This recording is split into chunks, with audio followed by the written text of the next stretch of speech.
जय भीम दोस्तों, मैं आपका दोस्त सुधीर कुमार जाटव और आपका स्वागत है मेरे channel real talk with Sudhir Kumar Jatav में। इन चोरों से पूछना पिछले 10 साल में तुमने हमारे समाज के लिए क्या किया। पार्टी का नेशनल कोऑर्डिनेटर बनाया है और उनको अपना उत्तराधिकारी घोषित किया है। तब से बहुजन समाज पार्टी में बहुत कुछ बदल गया है।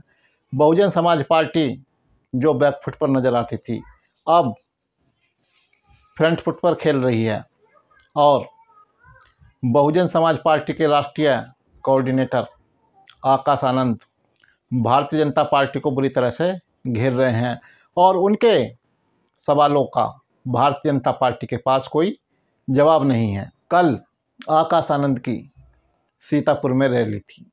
सीतापुर में उन्होंने भारतीय जनता पार्टी पर कड़े प्रहार किए, जिससे भारतीय जनता पार्टी बौखला गई और बहुजन समाज पार्टी के राष्ट्रीय कोऑर्डिनेटर आकाश आनंद सहित बहुजन समाज पार्टी के सभी प्रत्याशियों पर जो उस समय मंच पर मौजूद थे, बसपा जिलाध्यक्ष पर हिंसा भड़काने और असंसदीय शब्दों का प्रयोग करने के मामले में एफआईआर दर्ज करवा दी।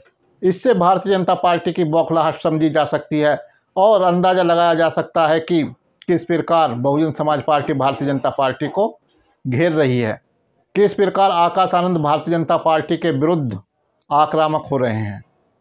उन्होंने कल भारतीय जनता पार्टी पर इतने तीखे प्रहार किए कि भारतीय जनता पार्टी को उनका बचाव करना मुश्किल हो गया और बौखलाहट में भारतीय जनता पार्टी ने आकाश आनंद के खिलाफ एफआईआर दर्ज करवा दी।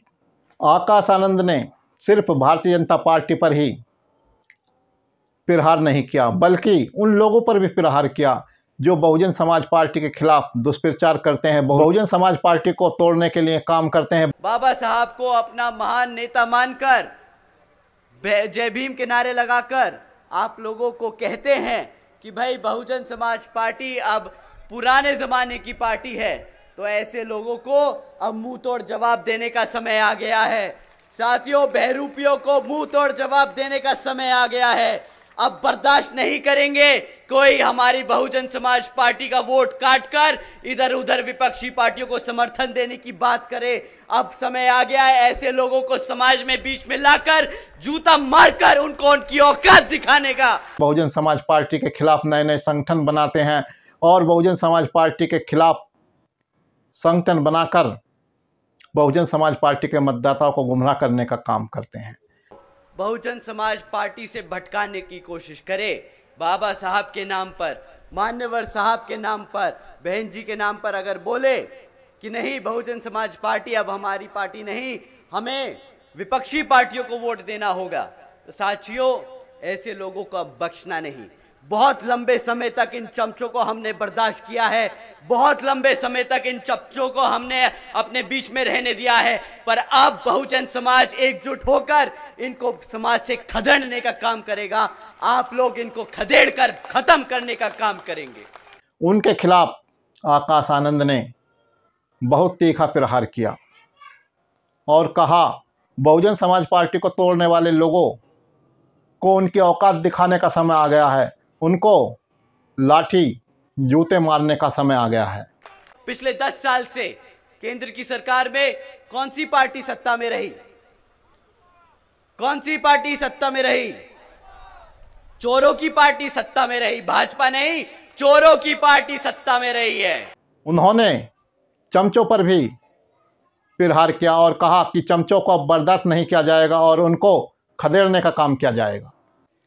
उन्होंने कहा जो पार्टी पिछले 10 वर्षों से सत्ता में रही, उस पार्टी के प्रधानमंत्री भड़काऊ भाषण दे सकते हैं, हिंदू मुस्लिम करा सकते हैं और बहुजन समाज के सवाल उठाने पर चुनाव आयोग को सारे कायदे कानून याद आ जाते हैं। साथियों, पूछना आप इनसे जाति और धर्म के आधार पे सवाल नहीं करना। अगर हम जाति और धर्म के आधार पे कुछ सवाल कर दिए तो इलेक्शन कमीशन कल हमें बंद कर देगा, कहेगा तुम जाति और आधार के नाम पर वोट मांगने का काम कर रहे हो। परंतु आदरणीय प्रधानमंत्री जी भड़काऊ भाषण दे सकते हैं, प्रधानमंत्री जी मुसलमान और हिंदू कर सकते हैं, तब इलेक्शन कमीशन की आंखों पे पट्टी बंध जाएगी, मुंह पे टेप बंध जाएगा, तब इनके हाथ में कोई ताकत नहीं होगी। पर जब साथियों, पर जब आपका बहुजन समाज सवाल उठाता है, तब इनको सारे कानून याद आ जाते हैं। कोई बात नहीं, एक समय आएगा जब गद्दी पर बहुजन समाज पार्टी की राष्ट्रीय अध्यक्ष बहन कुमारी मायावती जी प्रधानमंत्री होंगी और फिर वो कानून के आधार पर यहां पर काम करने का पूरी कोशिश करेंगी। उन्होंने उन लोगों पर भी सवाल उठाया, उस सरकार पर भी सवाल उठाया जो बहुजन समाज की शिक्षा छीनने का काम कर रहे हैं। उन्होंने कहा कि जो लोग बहुजन समाज की शिक्षा छीनने का काम कर रहे हैं, उनके लिए लाठी जूते निकाल कर तैयार रखिए और उनको सबक सिखाइए। साथियों, सो इन चोरों से पिछले 10 साल में रिकॉर्ड मांगिएगा, जाति और धर्म के आधार पर नहीं, पर शिक्षा, सुरक्षा और रोजगार के आधार पर, कि इन क्षेत्रों में, इन 3 क्षेत्रों में इनकी सत्ता में रहने के बाद क्या काम हुए आपके समाज के लिए। साथियों, शिक्षा से शुरू करते हैं। सबसे महत्वपूर्ण होती है हमारे बच्चों की शिक्षा। वो कहते हैं ना, बाबा साहब कहते थे कि शिक्षा वो शेरनी का दूध है, जो पिएगा वो, अरे दहाड़ो तो मेरे भाई, शेरनी। साथियों, बाबा साहब क्या कहते थे? शिक्षा वो शेरनी का दूध है, जो पिएगा वो। साथियों, ये लोग वो हैं जो हमारे बच्चों को, हमारे बच्चों की शिक्षा छीनने का काम कर रहे हैं। पिछले 10 सालों में इन्होंने सरकारी स्कूलों की इतनी हालत खराब कर दी है, बदतर कर दी है, कि आज अगर सरकारी स्कूल के बच्चे को आप गुणा भाग करने को कहो तो 8वीं कक्षा के बच्चे गुणा भाग नहीं कर पाते। और ये मैं नहीं कह रहा, ये इनकी सरकारी सर्वे बोल रहे हैं। अगर आप उनसे पूछो अंग्रेजी में 4 सेंटेंस बोल दो बच्चे, तो वो सेंटेंस अंग्रेजी में सवाल जवाब नहीं कर सकते, वो समझ नहीं पाते कि सामने वाला अंग्रेजी में बोल क्या रहा है। साथियों, अगर शिक्षा के और नाम पर आपने ये खिलवाड़ किया है, तो आप बताइए क्या इन लोगों को वोट बनता है कि नहीं? वोट नहीं बनता तो क्या बनता है? जूता, चप्पल या लाठी? क्या तीनों मारोगे? तीनों मारोगे? ठीक है साथियों, तो एक एक जोड़ी चप्पल निकाल लीजिए, एक एक लाठी निकाल लीजिए और एक एक जूता निकाल लीजिए। वोट मांगने आए, उसी हिसाब से उसे वो चप्पल, जूता और डंडा मार मार के उसको बता देना कि जो तुम लोगों ने हमारे से शिक्षा छीनी है, उसके बदले तुम्हें वोट नहीं, ये डंडा मिलेगा। उन्होंने बाबा साहब की जयंती नहीं मनाने देने पर भी सरकार को घेरा और कहा जो लोग बाबा साहब की जयंती नहीं मनाने दे रहे, युवाओं को फर्जी मुकदमे में फंसाकर जेल भेजने का काम कर रहे हैं, उनको भी खदेड़ने का समय आ गया है। 10-12 दिन पहले की बात है, कुछ छात्र बाबा साहब भीमराव अंबेडकर जी की यूनिवर्सिटी में, बाबा भीमराव अंबेडकर जी की यूनिवर्सिटी जो है, उसमें बाबा साहब की जयंती बनाने की कोशिश कर रहे थे। परंतु वहां के प्रोफेसर, डीन, उन लोगों ने क्या किया? बच्चे अपने बाबा साहब को पूज रहे थे, तो उनसे वो बर्दाश्त नहीं किया गया। लाठी मार मार कर उनको पीटा, सिक्योरिटी गार्ड को बुलाकर उनको पीटा और फिर उनके खिलाफ फर्जी केस दर्ज कराकर उन्हें जेल में डाल दिया। साथियों, क्या इस स्वतंत्र भारत में, बाबा साहब के भारत में, क्या हमको उनकी जयंती बनाने का हक नहीं है क्या? अगर कोई आपसे वो हक छीने तो उसकी क्या सोच है, आप ही बताइए। कैसी सोच है उसकी अगर वो बाबा साहब की जयंती नहीं बनाने देना चाहता? ये साथियों सोची समझी साजिश है इन लोगों की कि आपको आपकी पढ़ाई से, आपके इतिहास से, आपके आरक्षण से आपको दूर करना चाहते हैं। अब बताओ, अगर कोई सरकार, कोई पार्टी आपको आपके हकों से दूर रखे, आपको आपके इतिहास से दूर रखे, तो वो पार्टी को क्या कहेंगे आप? क्या कहेंगे आप ही बताइए। चोर कहेंगे आप ऐसी पार्टी को। साथियों, भारत की जनता ने इन्हें वोट डाला है, कोई विश्वास करके ही वोट डाला होगा। तो जो विश्वासघात करे उसे क्या कहते हैं?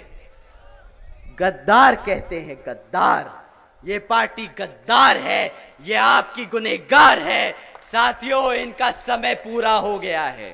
साथियों, ऐसी सरकार जो रोजगार नहीं देती, जो पढ़ने नहीं देती, ऐसी सरकार को कोई हक नहीं सत्ता में आने का। ऐसी सरकार को कोई हक नहीं आपके बीच में आने का। ऐसे लोग अगर आपके बीच में आए तो जूता निकाल के रेडी कर लीजिएगा कि वोट की जगह जूता मारने का समय आ गया है इनको। ये चोरों की सरकार है। उन्होंने भारतीय जनता पार्टी की सरकार को चोरों की सरकार कहा।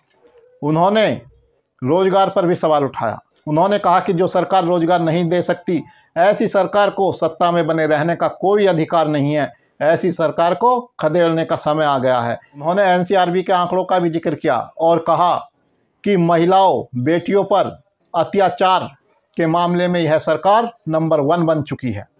तो हमने कोशिश करी, ढूंढा कि उत्तर प्रदेश में क्या चल रहा है।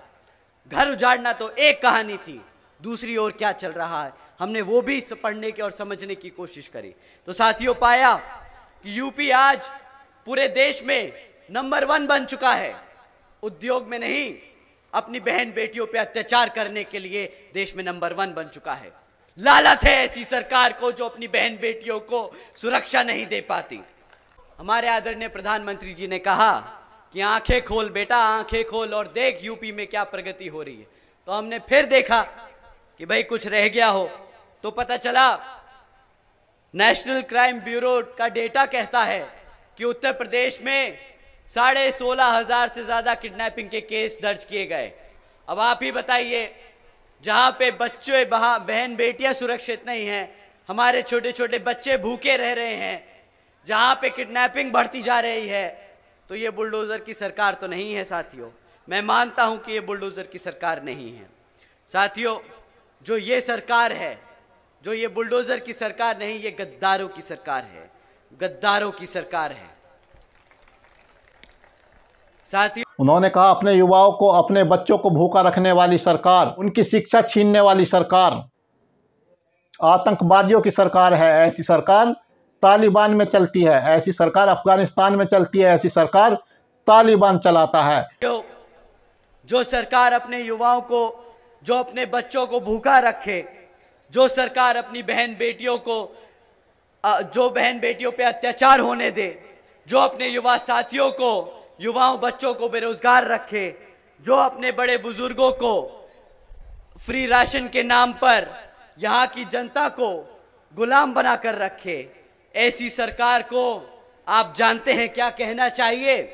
ऐसा शासनकाल पता है कहां होता है? जहां बच्चे भूखे रहें, जहां बहन बेटियों पे अत्याचार हो, जहां युवा बेरोजगार हो, जहां जनता फ्री राशन के नाम पे गुलाम बना दी जाए। ऐसी सरकार आतंकवादियों की सरकार होती है। ऐसी सरकार तालिबान अफगानिस्तान में चलाता है। साथियों, इन सरकारों ने, भाजपा की सरकार बुलडोजर की सरकार नहीं, यह आतंकवादियों की सरकार है। अपनी आवाम को गुलाम बनाकर रखा है। ऐसी सरकार का समय आ गया है अब खत्म होने का। और यहां पर बहुजन समाज पार्टी की सरकार बनाकर, बहन जी को प्रधानमंत्री बनाकर यहां पे उत्तर प्रदेश में बहुजन समाज पार्टी का राज कायम करने का। साथियों, अगर हमारी बात थोड़ी ज्यादा छुप गई हो और इलेक्शन कमीशन को लगे कि हमें तालिबान नहीं बोलना चाहिए था या भाजपा को आतंकवादी नहीं बोलना चाहिए था, तो हम उनसे दरख्वास्त करेंगे कि यहां उतर के आके देखें और गांव-गांव में घूमें और पता करें कि यहां के जो बहन बेटियां हैं, जो हमारे युवा हैं, वो किस हालत में जी रहे हैं। वो खुद समझ जाएंगे कि जो हमने कहा वो गलत नहीं, वो सत्य है, वो सच है, वो हमारी आवाम आज जी रही है। साथियों, रोजगार पर एक और टिप्पणी करी थी आदरणीय प्रधानमंत्री जी ने। उन्होंने कहा था कि भाई सरकारी नौकरियां नहीं है तो क्या हुआ, सरकारी नौकरियां नहीं है तो क्या हुआ, भाई पकोड़े तो तल रहा है ना, वो भी तो रोजगार है। अब आप ही बताइए, इतनी पढ़ाई लिखाई कराकर अपने बच्चे को आप पकोड़ा तलवाएंगे क्या? बहुजन समाज पढ़ा लिखा समाज है, वो पकोड़े तलने के लिए नहीं पैदा हुआ है। वो यहाँ अपने भारत की संविधान के आधार पर चलकर अपने भारत को आगे बढ़ाने का काम करेगा। बहुजन समाज पहला समाज ऐसा होगा जो देश को आगे तरक्की की ओर लेके जाएगा। साथियों, अगर आपने गलती से भी इनको सत्ता में आने दिया तो अगले 5 साल बाद ये बोलेंगे कि भाई हमने सबके हाथ में कटोरा थमाने का काम किया है, अब सब कटोरा लेके भीख मांग रहे हैं, तो क्या वो भी रोजगार है? वो भी रोजगार है? आप ही बताइए साथियों। उन्होंने ऐसी सरकार को आतंकवादियों की सरकार कहा, जिससे बहुजन समाज पार्टी के राष्ट्रीय उपाध्यक्ष आकाश आनंद, सीतापुर के प्रत्याशी महेंद्र यादव, मिश्रिक के प्रत्याशी BR अहिरवार, लखीमपुर खीरी के प्रत्याशी अंसरों की कालरा, मोहनलालगंज से प्रत्याशी राजेश उर्फ मनोज प्रधान, धौरहरा से प्रत्याशी श्याम किशोर अवस्थी और बहुजन समाज पार्टी के जिलाध्यक्ष विकास राजवंशी के खिलाफ 171C, 153B, 505 तथा RP एक्ट की धाराओं में हिंसा भड़काने तथा असंसदीय भाषा का प्रयोग करने की धाराओं में मुकदमा दर्ज कर लिया गया।